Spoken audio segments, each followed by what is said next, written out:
काँग्रेसमध्ये बाळासाहेब थोरात एक असे नेते आहेत की ज्यांना अजूनही राजकारण काय आहे हे कळतं.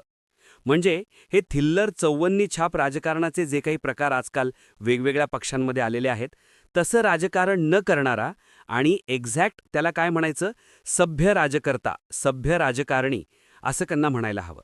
असे राजकारणी म्हणजे बाळासाहेब थोरात. योगायोगानं एका लाटेमध्ये संगमनेरमध्ये त्यांचा पराभव झाला.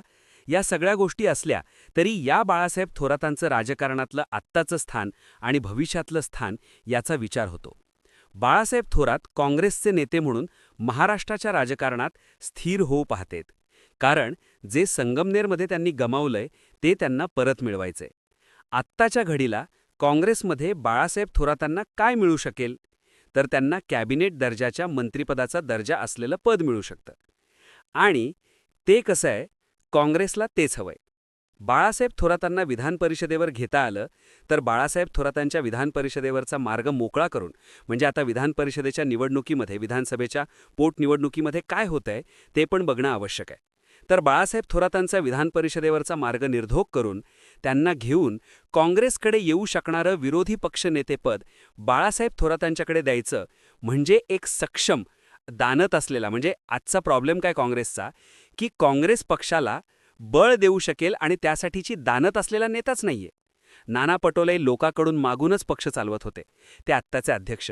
ते बिचारे मी किती साधा आहे, साध्या घरात राहतो हे सांगून चालतात. साधेपणानं राजकारणातली प्रतिमा बनते, पक्ष नाही चालत. तर हा साधेपणा असून सुद्धा जो पक्ष चालवण्याची क्षमता ठेवू नये असे व्यक्ती म्हणजे बाळासाहेब थोरात. या बाळासाहेब थोरातांना कॅबिनेट दर्जा देऊन, म्हणजे विरोधी पक्षनेतेपद देऊन बाळासाहेब थोरातांचं महत्त्व वाढवण्याची प्रक्रिया सुरू. कसं ते मी सांगतो. बाळासाहेब थोरात राजकारणात असे मोठे होऊ शकतात. बाळासाहेबांना मोठं करण्यासाठी बाळासाहेबांच्या पोराचा बळी द्यावा लागेल एवढं नक्की आहे. आणि काँग्रेस तीच पद्धत आत्ता करतेय. येणारी कारकीर्द उद्धव ठाकरेंच्या राजकारणाला, संसदीय राजकारणाला, 6 वर्षापूर्वी सुरू झालेली संसदीय कारकीर्द 6 वर्षानंतर बंद होणार यासाठीची प्रक्रिया सुरू झाली आहे. यात जो फटका बसणार आहे तो उद्धव ठाकरें यांनाच. आणि ती प्रोसेस आता सुरू आहे. तुम्ही ऑब्झर्व्ह केलं असेल, बारामतीच्या निवडणुकीमध्ये उद्धव ठाकरेंच्या समर्थनाला फाट्यावर मारून काँग्रेसने आपला उमेदवार दिला. राहुरीतही उद्धव ठाकरेंच्या समर्थनाला फाट्यावर मारून काँग्रेसने आपला उमेदवार दिला. दोन्ही ठिकाणी आपापले उमेदवार देण्याची प्रक्रिया सुरू आहे काँग्रेसची. म्हणजे यात आता काँग्रेस डील करेल. समजा माघारी घेणे किंवा काय करणे, तर ती सत्ताधारी पक्षासोबत असेल. तुम्हाला निर्वेध हवाय का, मग आमचे काही मार्ग निर्वेध करून द्या. उद्धव ठाकरेंना कंप्लीट बाजूला करण्याची प्रोसेस सुरू झालेली आहे. त्यावर एक स्वतंत्ररित्या ती प्रोसेस कशी आहे याचा व्हिडिओ मी करणार आहे. तुम्हाला ते लक्षात येईल. म्हणजे उगाचच हे असं का तसं का असा प्रश्न पडू नये यासाठी वेगवेगळे व्हिडिओ करत असतो मी. तर ही प्रोसेस सुरू झालेली आहे. कशी ते नीट बघा. आता तुम्हाला मी आकड्यात समजावून सांगतो. येणाऱ्या विधान परिषदेच्या निवडणुकीत ज्या एप्रिल अखेरला पूर्ण होतील त्यामध्ये महाविकास आघाडीचा एकच सदस्य निवडून येऊ शकतो. भलेही 16 काँग्रेसचे, 10 शरद पवारांचे आणि 20-21 उद्धव ठाकरेंचे असतील, तरीही एकच सदस्य निवडून येऊ शकतो. कारण 29 मतांची गरज आहे. आता या 29 मतांची बेगमी या तिघांनी एकत्र येऊन केली तरच हे शक्य आहे, अन्यथा शक्य नाही असं आपल्या सगळ्यांचं मत आहे. असं अजिबात नाही. उद्धव ठाकरेंना फाट्यावर मारून सुद्धा महाविकास आघाडी आपला आमदार निवडून आणू शकतो. कसं सांगतो. शरद पवारांच्या पक्षाची 10 आमदार आहेत आणि काँग्रेसकडे 16 आमदार आहेत. बेरीज करा, 16 आणि 10 26 होते. समाजवादी पार्टी आणि अन्य पक्ष यांच्याकडे 3 आमदार आहेत. 26 आणि 3 29 झालं. गणित पूर्ण. आता उद्धव ठाकरे या राजकारणात एकटे पडतील आपल्या 21 आमदारांना घेऊन.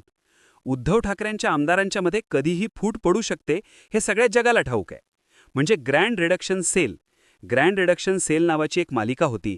तसा ग्रँड रिडक्शन सेल लावून किंमत डाऊन करून किंवा अप करून कोणाचे सदस्य विक्रीला उपलब्ध असतील अथवा कोणाचे सदस्य जायला तयार असतील तर तो पक्ष कोणता हे वेगळं सांगण्याची गरज नाही. काहींवर शिंदेंनी डोरा टाकलाय, काहींच्यावरती भाजपने डोरा टाकलाय, तर काही कुणीतरी डोरा टाकतंय का आपल्यावर म्हणून वाट बघून आहेत. अशी स्थिती असताना त्यांच्यावरती विश्वास ठेवून एक आमदारकी त्यांना पुन्हा बहाल करून, विधान परिषदेतलं संख्याबळ योग्य करून त्यांचं पुन्हा विरोधी पक्षनेतेपदासाठी संघर्ष करत बसणं काँग्रेसला परवडणार नाहीये. त्यामुळे काँग्रेस आपल्याला एखादं तरी पद राज्याच्या राजकारणात महत्त्वाचं मिळावं यासाठी वाट बघतीये आणि ती जागा देऊ शकतं फक्त राष्ट्रवादी काँग्रेस. कारण समाजवादी पार्टी काँग्रेसला सपोर्ट करायला नाही म्हणणार नाही येणाऱ्या उत्तर प्रदेशच्या निवडणुकीमुळे.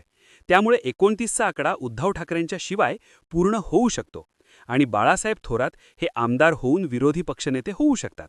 अर्थात बंटी पाटलांच्या पदाला यामुळे स्वप्नांना धक्का लागेल हा भाग वेगळा, पण बाळासाहेब थोरात होऊ शकतात हे सूर्यप्रकाशाइतकं स्पष्ट आहे. म्हणून तर मग काँग्रेसच्या गटातून उद्धव ठाकरेंना कोलण्याची प्रक्रिया चालू आहे. शरद पवारांच्या ताज्या वाक्यानुसार त्यांनी दिला म्हणून मी घेतला असं आहे. त्यामुळे ते शरद पवारसुद्धा उद्धव ठाकरेंना आता गळ्यातली धोंड समजू लागलेत. कारण कधी काय असतं ना की बालिश हट्टांना लेकरांना म्हणजे लेकरू जोपर्यंत हट्ट करत नाही तोपर्यंत आजी घरातली आत्या प्रवासाला घेऊन जात असते. पण जेव्हा पोरगं बसस्टँड आल्याबरोबर काहीतरी घेऊन जे असा आग्रह करायला लागतं तेव्हा हे नको असं आजीला आजोबाला वाटायला लागतं. कारण एवढा खर्च रस्त्यात करतं की बस त्याच्यापेक्षा या पोराला सोबत न नेलेलं बरं. म्हणून ते घरी कसं मायबापच सांभाळावं म्हणून ते घरी ठेवतात, नातू असला तरीही. तसं हे बालिश हट्ट करणारे म्हणजे आता आम्हाला विधान परिषद द्या, आम्हाला विरोधी पक्षनेतेपद द्या, आम्हाला हे द्या, आम्हाला ते द्या असं म्हणणाऱ्या उद्धव ठाकरेंचं आता ते ओझं झालंय. आणि हे ओझे वाता वाता पाऊलं थकली, माथ्यावरती जड झाले ओझे. असे म्हणायची वाझे नाही हो ओझे. नीट ऐकत जा, कारण वाझे प्रकरण घडलं म्हणून तर उद्धव ठाकरेंचं सगळं अधःपतनाला सुरुवात झालेली होती. त्यामुळे हे असे वाझेसारखे अधिकारी सोबत बाळगणारे, माझं घर माझं परिवार म्हणणारे, आदित्याला मंत्री करणारे उद्धव यांच्या इच्छेखातर मुख्यमंत्री बनले होते. पण आता पावलं थकलीत यांना सोबत घेता घेता आणि उद्धवचे ओझे जड झालेले आहे. आता हे ओझे उतरवण्याचा प्रयत्न दोन्ही पक्ष करतायत आणि त्यात ते यशस्वी होतील याविषयी शंका नाही. तुम्हाला काय वाटतं कमेंट करून नक्की सांगा आणि असेच व्हिडिओ बघण्यासाठी आपल्या ठळक बातम्या या चॅनलला सबस्क्राईब नक्की करा. धन्यवाद.